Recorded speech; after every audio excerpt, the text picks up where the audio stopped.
Okay, turn one is underway, and we've done the first combat, so I thought I would break this one combat down for you.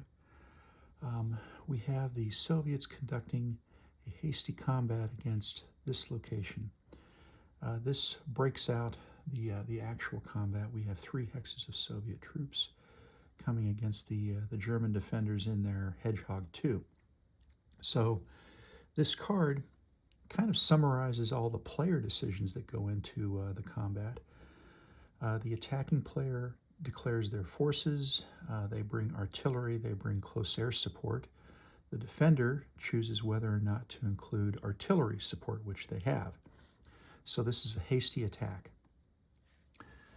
The idea behind the Soviets was since they are adjacent, they don't need to do any movement, and they were going to do a hasty attack followed by another hasty attack, each costing a quarter of the movement points, and followed by a deliberate attack. So just hasty, deliberate, just pounding on that defensive line. All right, well, these are the notes that I took, reflecting the dice rolls, the the die roll modifiers, the odds, the various factors that are in play here. So I'll walk you through this one. This is typically how I take my notes during a combat these days. So first off, we have a combat proficiency roll. That's one of the first things you want to do. So we rolled a 7. That's not bad. Higher rolls are better. However, we have to modify that down. Okay, so it's a 7 minus 3 because the Soviets are green troops. These First Tank Army was thrown together very quickly, and they were thrown together very quickly, and they haven't really had much time to practice and coordinate, and they have not seen the test of combat for the most part until now. So 7 minus 3 is 4. We're also losing 2 because this is a 3-hex hasty attack, and those are difficult to coordinate. So we wind up ultimately coming down to a 2. So a 2 actually gives us a minus 2 die roll modifier. Additionally, we had to roll 2 events on the Soviet bad random combat event table. And so we wound up rolling a 6 and a 10. And just for the heck of it, let's show the table. So the 10 was poor armor coordination, used the worst attacking armor quality rating. And the 6 was troop exhaustion. So the attackers are finished after the attack, and there's an additional minus 1 die roll modifier. I went with troop exhaustion. That is a gift from the RNG deities, if you will. Okay, so we've listed here that the attacker is done, and we have the minus 1 die roll modifier. So let's talk about factors here. The Soviets, each of these is a brigade, an independent, a tank brigade into the 28th Armored Corps. And so all the battalions get regimental integrity bonuses of 1.25%, or 1.25, they're modifiers.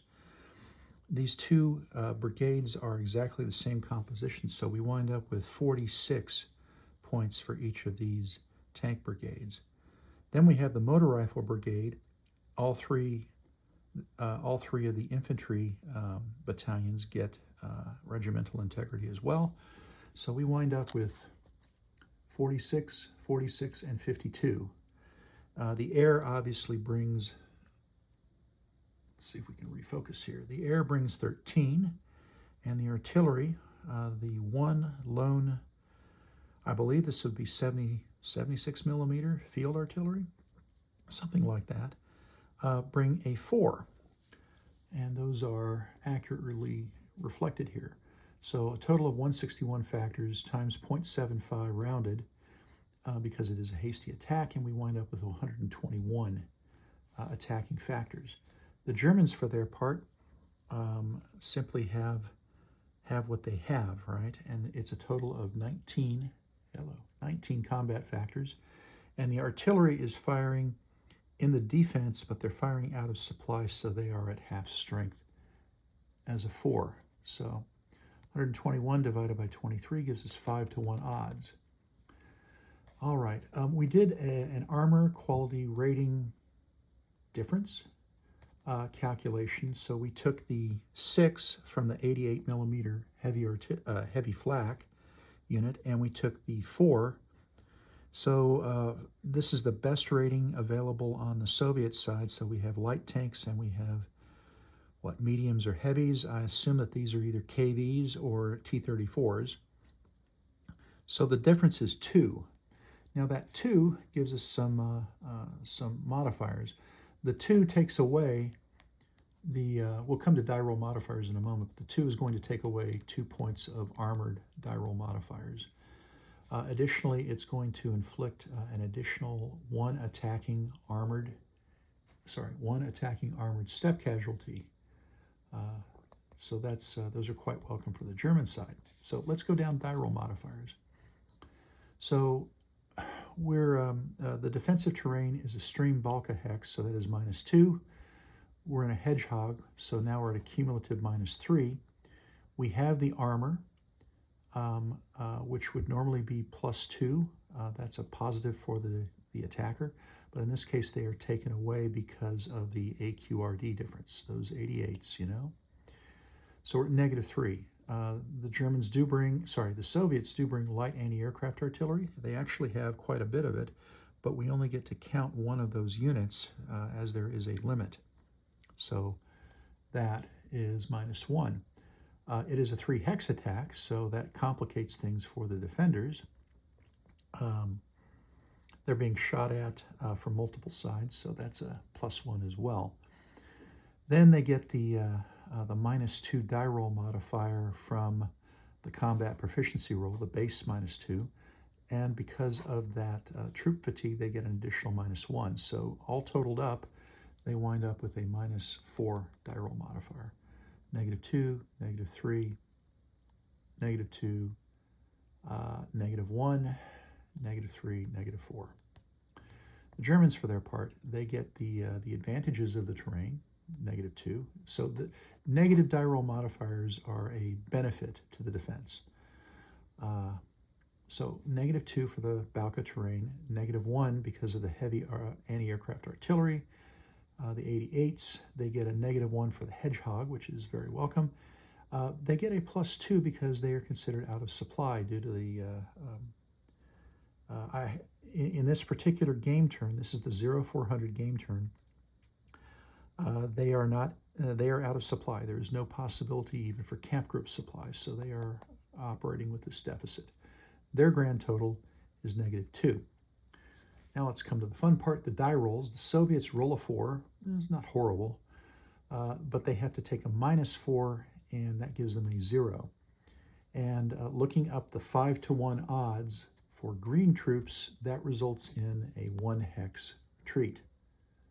Okay, sort of a swing and a miss. The Germans roll a 5, somewhat better. They take a -2, which is good in their case. And they wind up with a 3, and a 3 on the 5-to-1 odds gives them 1 step casualty. And of course, because of the 88 millimeter, the armored quality rating delta here, they also inflict 1 armored step loss as well. So that's it.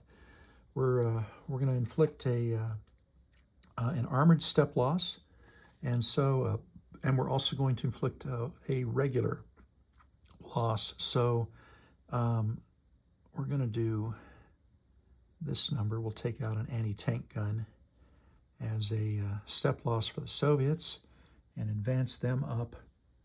Oh, I don't think that can be seen. Let me do this. So we've taken the casualty and we're going to put it over here in the loss box. And it is a red type of unit. And we will advance their counter thus. The Germans, for their part, an R result, a 1 hex retreat, is soaked up by the hedgehog with no detrimental effect. So the end of this combat, we've actually utilized some air, and I'm going to, oh, you know, I never did particularly roll for the air mission success. I am going to, we're in Luftwaffe air superiority, so I've already counted it. For the attack. I'm just going to let it go, but I am going to roll until I get, as we can see, 1, 2, 3, 4, 5, 6, 6. It looks like 6 of these will abort or eliminate the unit. 1 will cause a step loss. Let's see, but it can still fly the mission. We're going to assume that didn't happen because I counted the full factors. So we're basically going to roll until we get an 8, 9, or 10. And we got a 9, as it turns out. How convenient. So that is a fly fatigue. The air unit incurs in it, flies the mission, but incurs an additional fatigue. They are now at fatigue level 2. So that's basically it. Because of that random combat event, and I mean mind-boggling, but because of the troop exhaustion, they are done for the turn. They cannot execute another hasty attack. They cannot execute. They cannot execute a later deliberate attack. They cannot move. So too poop to party, I suppose. And that is big for the German defense in this turn. So that took a long time. It takes a lot less time. It takes a lot less time to go through this. This sort of thing took me, when I actually did it, it took me about 5 minutes, and the only reason for that was just totaling up all the factors. And I had to do a couple of rules lookups because this is my first combat under this system, and but generally speaking, the rules were pretty much the same. Normally, this takes about a couple of minutes. If it's a simple 1 hex versus 1 hex combat, those go pretty quickly under the system. So, wanted to give you some information about that. So the initial Soviet attack goes in, and oh my gosh, well, it's the difference between green troops and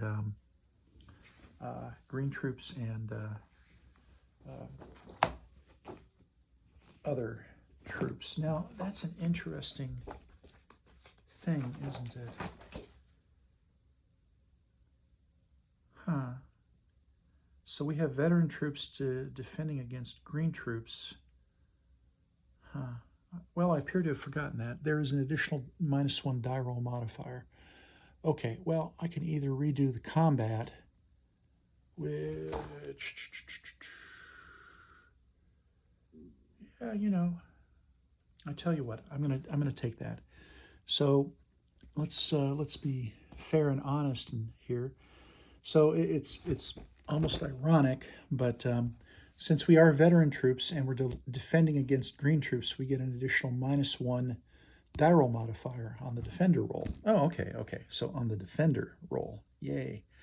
So that's going to be 5 minus 3, which gives us a 2. And our veterans are at 2 for 5 to 1. Instead of a 3, we're at 2. Now we're at a 2 star, which means that we take another armor factor off the table. Yay, okay, we'll do that. So fine, so I think as a Soviet, I'm going to wind up flipping one of the counters. I need to go back and look at the rules. These are 3-step battalions, so I know I'm going to have to flip it, I believe. I think so. So I'll see what the progression is on that. But so that's a somewhat heavier hit on the part of the Germans. And that's all I have to say about that. So a lot of moving parts here, But once you've done it a few times, it becomes pretty much second nature. That's based on my experience with the with the similar attack rules, similar combat rules rather, in Armored Knights, Guderian crosses the Muse. So, uh, wow, this is a long story long. We're up over 15 minutes, but hopefully you get some good information out of it. And a lot of the reason this has gone so long is just walking through every single step of the way and trying to make it to make it absolutely clear. But I think I've got all the rules in play as are appropriate, and we wind up with a, bear with me, -3 equals 2 for a 2 star. So grand total of 3 casualties, 2 of which, due to the star and the AQRD, 2 of which must be armor, and we still have our single hex retreat. So a very good showing by the Germans. 5-to-1 odds, consider that. That is, that's pretty significant. One thing, I think one last thing I will point out is, notice how this is the combat results table for the attacker.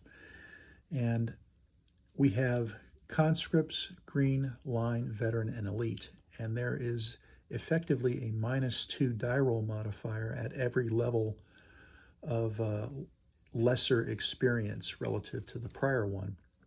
So, and also notice that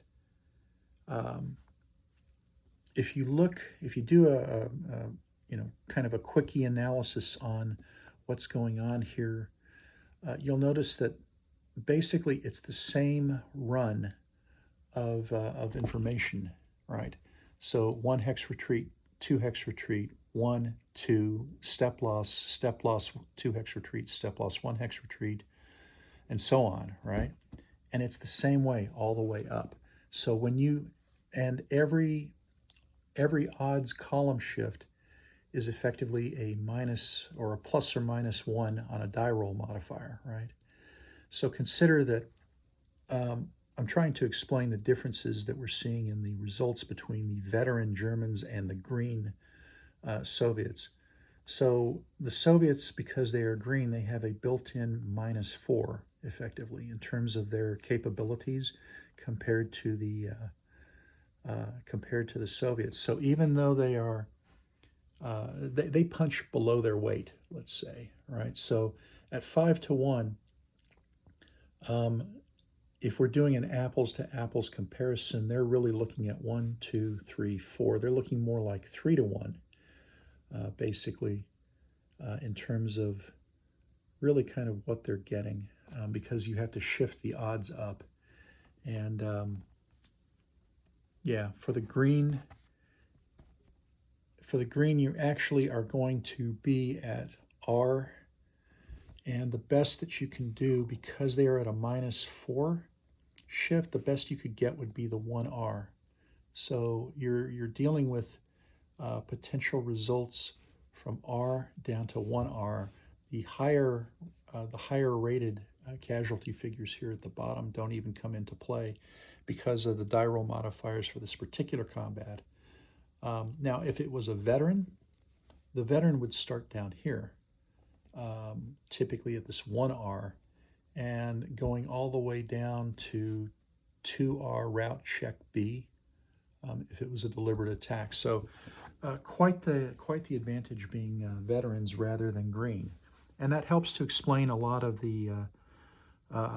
what's going on here. The Soviets did not actually have bad die rolls. They got a 7 for combat proficiency, and they got a 4 for their combat. Neither of these is a terribly bad die roll, but they take these modifiers for being green on the combat proficiency, which really, really hurt them. And then, of course, taking that -4 die roll modifier, resulting in a 0 on the 5-to-1 odds table. So, and that is one of the major advantages that the Germans have in this particular combat. Okay, 20 minutes is about my limit, so hope you liked it. Please do hit the like button if you did. Feel free to leave comments below. and they could be comments on flow of the video. Would love to have that kind of feedback. And what you're seeing here, things you might like to see. You know, the good, the bad, the ugly. Would very much like to hear about that. So if you like it enough, please do subscribe, and that's about it. So this was a recap of the first combat in turn 1 for the tank cemetery scenario in Armored Knights Case Blue Don Bend. And that's a wrap, and we'll see you down the road.